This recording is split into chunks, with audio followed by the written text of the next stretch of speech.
सोचो जरा, अगर तुम्हारा बच्चा माँ के गर्भ में नहीं बल्कि एक कांच की पॉड में जम ले, एक ऐसी पॉड जहाँ कोई दिल की धड़कन नहीं है, नहीं शरीर की गर्माहट, बस तकनीक की धीमी सी गूंज, एक दुनिया जहाँ इंसान अब प्रकृति की छाव छोड़कर होलोग्राम की रंगीन दुनिया में खोता जा रहा है। क्या वहाँ माँ और बच्चे का रिश्ता भी मशीनों पर निर्भर हो जाएगा? आज की ये कहानी उसी भविष्य की है, एक ऐसी दुनिया की जहाँ तकनीक ने नए सपने तो दिए हैं लेकिन महसूस करने की छुअन छीन ली है। और इसी हकीकत के बीच है एक दंपति रैचेल और आल्वी जो एक मुस्कुराते हुए बच्चे के लिए लड़ रहे हैं। थोड़ी सी मिट्टी, कुछ हरियाली और सच्चे प्यार की तलाश में। ये कहानी सिर्फ भविष्य की बात नहीं करती, ये हमें हमारे आज, हमारी भीतर की जंग और सबसे अहम एक माँ की खामोश चीख के बारे में बताती है। तो कहानी का एक भी पल मिस मत करना, क्योंकि इसमें है सस्पेंस, दर्द, उम्मीद और एक अविश्वसनीय प्यार की जीत। कहानी की शुरुआत होती है अपने बेडरूम की एकांत शांति में। रैचेल आईने के सामने खड़ी होकर अपने गर्भवती पेट को निहार रही थी। उसकी आंखों में एक गहरी ममता और खुशी थी, मानो वो उस जीवन को महसूस कर पा रही हो जो उसके भीतर पल रहा है। लेकिन तभी अचानक वो जाग उठती है। पता चलता है कि ये सब बस एक सपना था, एक मीठा लेकिन अधूरा सपना। अगले दृश्य में रैचेल बिस्तर से निकलकर अपने दिन की शुरुआत करती है। ब्रेकफास्ट पहले से ही तैयार है, जिसे एलेना बना चुकी है, उसका घर का एआई। यही एलेना अब खिड़कियां खोल रही है, सारा कामकाज कर रही है, एकदम एक परफेक्ट घरेलू रोबोट की तरह। लेकिन तभी एलेना नोटिस करती है कि रैचेल की सेरोटोनिन लेवल कम हो गई है। वो सलाह देती है कि रैचेल को कुछ वक्त आर्टिफिशियल नेचर पॉड में बिताना चाहिए, लेकिन रैचेल उसे मना कर देती है, कहती है कि वो बहुत व्यस्त है। इसके बाद एलेना रैचेल के पति एल्वी को जगाती है ताकि वो काम पर निकलने से पहले उससे विदा ले सके। थोड़ी ही देर बाद ट्रेन में सफर करते हुए रैचेल एक महिला को देखती है जिसके हाथ में एक बहुत ही अजीब तरह का पॉड है। उसकी नजरें वही अटक जाती है। उधर घर पर एल्वी अपना सारा ध्यान पौधों में लगाए हुए है। वो एलेना द्वारा कंट्रोल होना पसंद नहीं करता, जैसा कि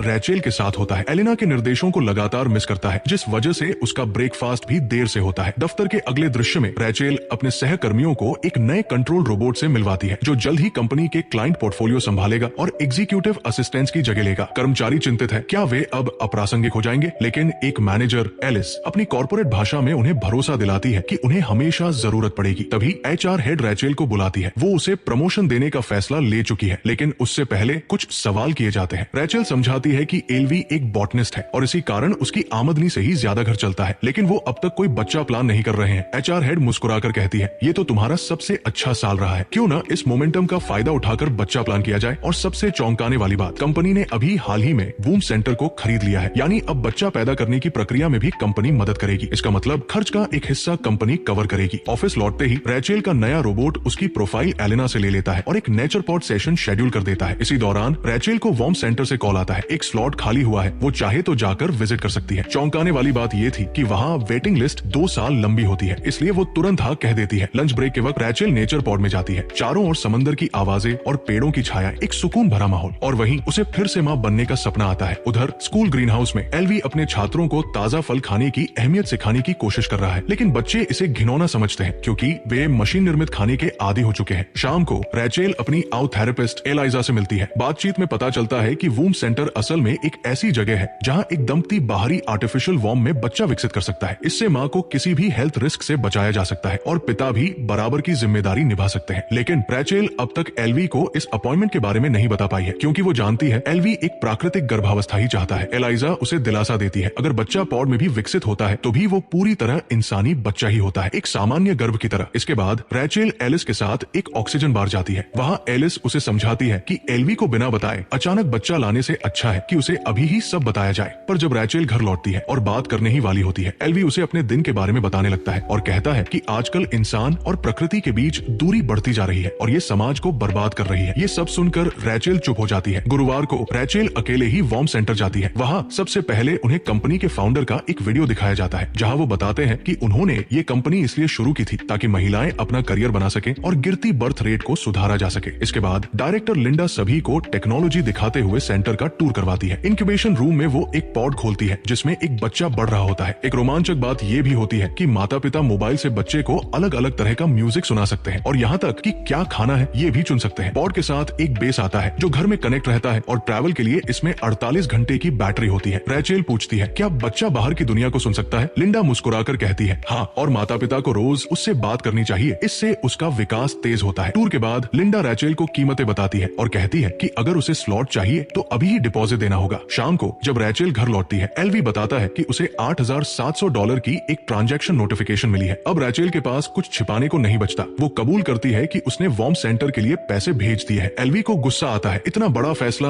उसने बिना पूछे कैसे ले लिया। रैचेल माफी मांगती है और दोनों एक भावुक आलिंगन में बंध जाते हैं। कुछ समय बाद दोनों एलिस और उसके पति से मिलने जाते हैं। वे दोनों अपनी अपने पॉड और अनुभव शेयर करते हैं। वे कहते हैं कि इस विकल्प ने उन्हें हेल्थ बेनिफिट्स भी दिए हैं। एलिस का पति एलवी को पॉड पकड़ने को कहता है, लेकिन एलवी इनकार कर देता है। घर लौटने पर दोनों के बीच एक बहस छिड़ जाती है। क्या आर्टिफिशियल वॉर्म सही है? एलवी कहता है ये बस एक केमिकल भरा प्लास्टिक का बक्सा है, लेकिन रैचेल कहती है बच्चे के लिए ये असली गर्भ जैसा ही महसूस होता है। एलवी कहता है मुझे सोचने के लिए थोड़ा और वक्त चाहिए। रैचेल उसे याद दिलाती है अगर हमने जल्द फैसला नहीं लिया तो हम अपनी बुकिंग खो देंगे। अगले दृश्य में रैचेल एलवी से अनुरोध करती है कि वे एक साथ एलाइजा से मिले। एलवी मान जाता है, लेकिन उसके मन में एआई को लेकर जो नफरत है वो मिटती नहीं। थेरेपी सेशन के दौरान एलवी कहता है एक कंप्यूटर जिसमें भावनाएं ही नहीं, वो क्या समझेगा इंसानी दिल को? लेकिन एलाइजा कहती है इसीलिए तो मैं बेहतर हूँ, क्योंकि मैं बिना किसी पक्षपात के सलाह देती हूँ। थेरेपी के बाद एलवी झूठ बोलता है कि सेशन अच्छा गया। उसी रात जब दोनों एक रेस्टोरेंट में जाते हैं, बहस फिर शुरू हो जाती है। रैचेल थककर कह देती है हम बच्चा नहीं करेंगे क्योंकि मैं और झगड़ा नहीं चाहती। लेकिन जब वे घर लौटते हैं उनके बीच एक निजी पल गुजरता है और एलवी धीरे से कहता है हमें पॉड बेबी करना चाहिए, क्योंकि अब मुझे समझ आ गया है ये तुम्हारे लिए कितना जरूरी है। अगले दिन दोनों लिंडा से मिलते हैं कॉन्ट्रैक्ट साइन करने के लिए। लिंडा पूछती है क्या एलवी का पिता बनना जरूरी है, क्योंकि सिर्फ रैचेल के एग से भी बच्चा बनाया जा सकता है, लेकिन अगर वो चाहते हैं कि बच्चा लड़का हो तो एलवी के वाई क्रोमोसोम की जरूरत होगी। पिछले दृश्य में जब रचेल ने बिना झिझक लिंडा से कहा कि बच्चे के लिए अलवी का बीज भी इस्तेमाल किया जाए और लिंग का निर्णय प्रकृति पर छोड़ दिया जाए, वो पल उनके रिश्ते में एक निर्णायक मोड़ ले आया। इसके बाद वे दोनों एक बड़ी स्क्रीन के सामने बैठते हैं जहां लिंडा उन्हें निषेचन की पूरी प्रक्रिया समझा रही होती है। हर दृश्य तकनीकी रूप से परिपूर्ण लेकिन भावनात्मक रूप से ठंडा सा लगता है। तभी एक नर्स एक छोटा सा जार लेकर आती है जिसमें भ्रूण रखा हुआ है और वो पल उम्मीद के उलट कुछ अधूरा, थोड़ा सा ठगासा महसूस होता है। जब वे घर लौटते हैं तभी रचेल के माता पिता का कॉल आता है। वे बधाई देते हैं, लेकिन रचेल के पापा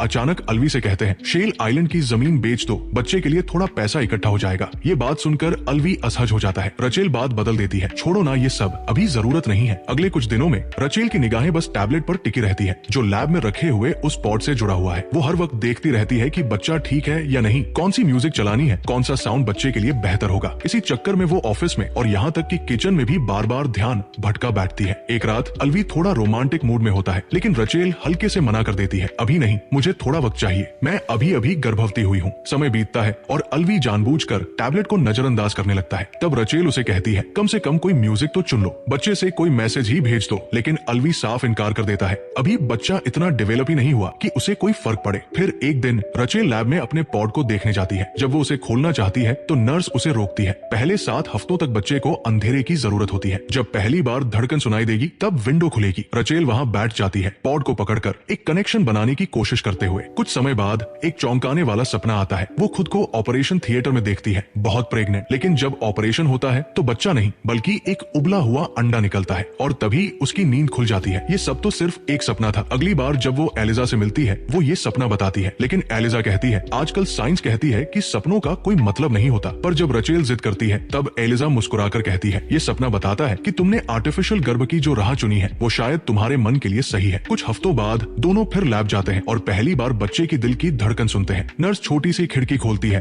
और उन्हें उनका बच्चा दिखता है, अब भी बहुत छोटा और कुछ खास रोमांचक नहीं लगता। कई कपल्स उस पॉड को घर ले जाते हैं, लेकिन ज्यादातर लैब में ही रखते हैं सुरक्षा के लिए। रचेल और अलवी भी वही फैसला करते हैं। काफी समय बीत चुका है, अब रचेल ने नर्सरी पूरी सजा दी है। अलवी चाहता है कि वहाँ असली पौधा लगाया जाए, लेकिन रचेल कहती है होलोग्राम प्लांट ज्यादा सुरक्षित होगा। इस बात पर अलवी गुस्से में आ जाता है, मैं इस पौधे को अपने आइलैंड पर लगा दूंगा। तभी रचेल कहती है तुम्हारा वो आइलैंड कभी काम का आता ही नहीं, बेच दो उसे। अलवी गुस्से से जवाब देता है क्यों नहीं जाते वहाँ, क्योंकि जब भी कहता हूँ तुम मना कर देती हो। रचेल का मानना है कि जब शहर में नेचर पॉड्स है तो 3 घंटे गाड़ी चलाकर आइलैंड जाने का कोई मतलब नहीं। अब माहौल गर्म हो चुका है। अलवी चीख कर कहता है मैं अपने बच्चे को नेचर पॉड में बड़ा नहीं करूंगा। दृश्य बदलता है। रचेल एक पब्लिक पूल में जाती है और वहाँ एक गर्भवती औरत को देखकर ठहर जाती है। वो औरत रचेल को अपना पेट छूने देती है। बच्चे की हलचल महसूस करके रचेल अचंभित रह जाती है। जब रचेल अपने एक्सटर्नल पॉड के बारे में बताती है तो वो औरत कहती है तुम बहुत लकी हो, मैं भी ऐसा चाहती थी, लेकिन मेरा नाम सिलेक्शन में नहीं आया था।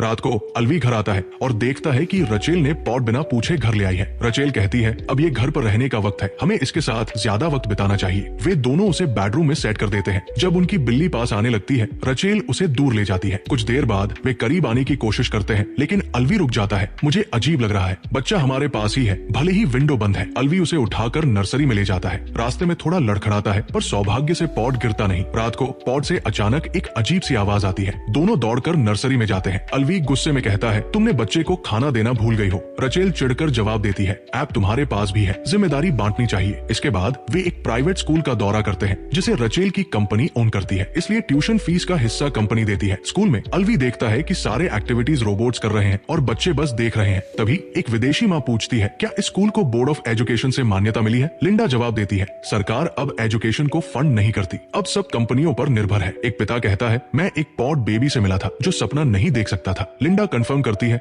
ये एक साइड इफेक्ट है, लेकिन कोई बड़ी बात नहीं, सपने बेकार चीज है। एक दोपहर ऑफिस का रोबोट रचेल को कहता है, तुम्हारी प्रोडक्टिविटी गिर रही है, लेकिन रचेल उसे अनसुना कर देती है। घर पर अलवी पौधों की देखभाल कर रहा होता है, तभी उसका फोन बीप करता है, पॉड को खाना चाहिए। वो दौड़ कर जाता है और खाना देते हुए उसे बहुत अच्छा महसूस होता है। फिर वो बेबी के लिए व्हेल की आवाज वाला म्यूजिक चलाता है और विंडो खोलता है। अंदर का विकास देखकर अलवी भावुक हो जाता है। वो बच्चे से बातें करने लगता है। तभी एलेना बीच में एक बेवकूफी भरा सवाल पूछ देती है। अगले दृश्य में अलवी पॉड को कैरियर में डालता है और थोड़ी मुश्किल के बाद सेट कर देता है। अब से अलवी का हर वक्त बच्चे के साथ बीतने लगता है। वो उसे पढ़ाता है, खाना बनाते हुए साथ रखता है, पौधों की देखभाल करते हुए भी साथ रखता है, यहाँ तक कि ग्रीन हाउस भी ले जाता है। एक दिन अपनी क्लास में वो स्टूडेंट से कहता है, एक पेड़ को गले लगाओ, असली प्रकृति क्या होती है महसूस करो। अगले दृश्य में क्लास खत्म होने के बाद अलवी को उसके बॉस बुलाकर एक बुरी खबर देता है। ग्रीन हाउस की मेंटेनेंस में बहुत ज्यादा खर्चा हो रहा है, इसलिए कंपनी असली पौधों की जगह होलोग्राम लगाने की सोच रही है। ये सुनते ही अलवी का गुस्सा फूट पड़ता है। उसे लगता है जैसे उसकी दुनिया ही छिन रही हो। उसी रात अलवी एक पेंगुइन डॉक्यूमेंट्री देखते हुए फूट फूट कर रो पड़ता है। रेल हैरान होकर पूछती है, क्या तुम्हें पूरा दिन बच्चे के साथ रहना ठीक लग रहा है? लेकिन अलवी मुस्कुराकर कहता है, मैं ठीक हूँ, मुझे वो वापस भेजना नहीं है। अगली सुबह रेचल को बच्चे के पॉड पर मिट्टी दिखाई देती है। शायद अलवी ने पौधों के साथ कुछ ज्यादा ही नजदीकी बना ली है। फिर एक डिनर पार्टी के दौरान रेचल अपनी चिंता एलिस से साझा करती है। मुझे डर है अलवी पॉड की ठीक से देखभाल नहीं कर रहा। एलिस हंसते हुए कहती है, अरे नहीं, वो तो बस बहुत उत्साहित है पापा बनने को लेकर। वैसे भी कितने लोग हैं जो पॉड को सामने पहनते हैं। उसी शाम रेचेल एक सपना देखती है जिसमें वो खुद को गर्भवती पाती है। दौड़कर अलवी को दिखाने जाती है, लेकिन तभी अचानक नींद खुल जाती है। ये भी बस एक सपना था। इसके बाद रेचेल जब भी पॉड के साथ वक्त बिताती है, अंदर से अजीब सी बेचैनी महसूस करती है। कुछ दिन बाद अलवी की माँ से उसे कुछ किताबें मिलती है अटैचमेंट थेरेपी पर। उसमें लिखा होता है कि अगर आप बच्चे के साथ समय बिताते हैं तो वो सहानुभूति विकसित करता है। रेचेल चौंक कर कहती है, तो फिर पॉड का मतलब क्या है? ये तो डिटैचमेंट के लिए ही था। पर अलवी शांत स्वर में जवाब देता है, कभी कभी दो विचारों को मिलाना भी सेहतमंद होता है। आखिरकार रेचेल अपने दिल की बात कहती है, मुझे ऐसा लग रहा है जैसे मैं माँ बनने के लिए तैयार नहीं हूँ। फिर दोनों एलाइजा के पास काउंसलिंग के लिए जाते हैं। रेचेल कहती है, हमारा पूरा रिश्ता अब सिर्फ पॉड के इर्द गिर्द घूमता है। अलवी धीरे से कहता है, कृपया उसे पॉड मत कहो, वो हमारा बच्चा है। थोड़ी बहस के बाद एलाइजा हस्तक्षेप करती है और कहती है, अगर आप चाहें तो मैं बच्चे से भी कनेक्ट हो सकती हूँ, क्योंकि थेरेपी गर्भ में ही शुरू हो सकती है। फिर रेचेल कुछ दिनों तक पॉड को लेकर इधर उधर जाती है, लेकिन लोगों की निगाहें उसे लगातार जज करती है। ऑफिस में तो एक बार गलती से दरवाजे से टकरा भी जाती है। एक मीटिंग के बाद एलिस उसे चेतावनी देती है, लोग तुम्हें एक डिस्ट्रैक्टेड मॉम कहना शुरू कर देंगे। फिर वो पॉड को एक स्पेशल कपबोर्ड में रख देती है, जहाँ सभी पेरेंट्स अपने पॉड्स छोड़ते हैं। उसी शाम रेचेल काम में इतनी बिजी हो जाती है कि वो वूम सेंटर की वर्कशॉप मीटिंग ही भूल जाती है और देर से पहुंचती है। मीटिंग में लिंडा सभी को कहती है कि वे अपने अनुभव शेयर करें, फिर पॉड्स को आखिरी चरण के लिए वापस लैब में जमा कर दें। अब घर लौटकर रेचेल और अलवी दोनों बहुत अकेलापन महसूस करते हैं। एक दोपहर रेचेल एक सपना देखती है जहां वो रेत में से एक कंबल उठाती है और खुद को व बच्चे को उसमें लपेट लेती है, लेकिन ये भी सिर्फ सपना ही होता है। अगले दिन रेचेल अलवी के कुछ पौधे नर्सरी में लगा देती है, जिससे अलवी बहुत खुश हो जाता है। कुछ समय बाद एचआर डायरेक्टर रेचेल को बताती है कि उसकी प्रोडक्टिविटी बहुत तेजी से गिर रही है, लेकिन रेचेल डिप्रेशन होने की बात मानने से इनकार कर देती है। तभी जब बच्चा 10 महीने का होने के कगार पर होता है, लिंडा बताती है कि अब जन्म की तारीख चुननी होगी, क्योंकि डिमांड ज्यादा होने की वजह से बच्चों को इंड्यूस किया जाता है। रेचेल चाहती है कि वो पॉड को घर ले जाए आखिरी कुछ दिनों के लिए, लेकिन लिंडा मना कर देती है क्योंकि ये कॉन्ट्रैक्ट के खिलाफ है। बाहर निकलते वक्त उन्हें कुछ एंटी पॉड प्रदर्शनकारी दिखाई देते हैं। तभी अलवी अचानक दौड़ता हुआ अंदर जाता है और एक के बाद एक पॉड को छूता है जब तक उसे अपना बच्चा नहीं मिल जाता,